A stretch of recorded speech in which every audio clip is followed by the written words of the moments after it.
ستاسو ذاتي سورس اف انکم څه شی دی لکه کوم د هر انسان د ژوند د فیملي ضرورت وي نو تاسو دا کوم ځای نه پوره کوئ؟ که چیرې د کور خبره وکړي نو کور خو زمونږ وزیرستان کې اوسېږو خپل کلي کې پټي مو شته دی دومره په هغه پټي کې خو وخت دا خبره وبده وي چې دا وکړم چې زه نن هم چې کلي ته لاړ شم خامخا به پټي کې لږ څه ما ته خپل خوند هم راکوي د پټي مزدوري ما ته خوند نو د پټیان دی پلار مې یو استاد دی ورور مې هم مزدوري کوي نو د کور خو په هغه چلېږي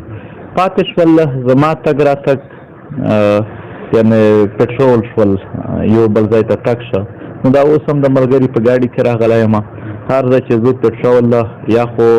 د ملګرو په کومک باندې خپل ذاتي زموږ سره انکم نشته دی البته زموږ ملګري کومک کوي په هغه باندې موږ د خپل کارونه ترسره کوو خو البته یو خبره کوم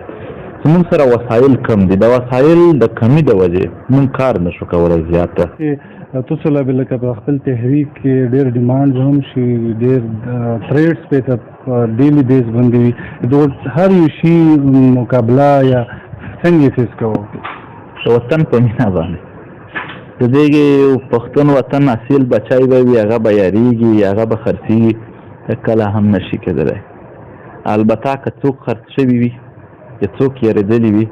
هغه د یو ځل سوچ وکړي چې د دې وطن په خاورو کې مې خپوړې کړي دي اوبه یې څکو په خټو کې مو کورونه راته جوړ دي عمرونه مو پکې راتېر کړل یو تاریخ مو ورسره جوړ شوی دی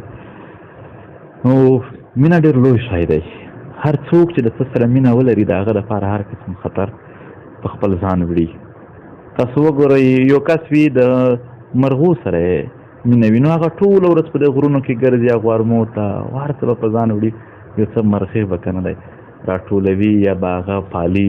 داسې چې د چا د څه سره مینه وي د هغه لپاره زحمتونه وړي زموږ د خپل قام او وطن سره بې کچه مینه ده او دا مینه مو د قام او وطن په دردونو کې حاصله کړې ده دوی دردېدل زموږ زړه پرې خوږېده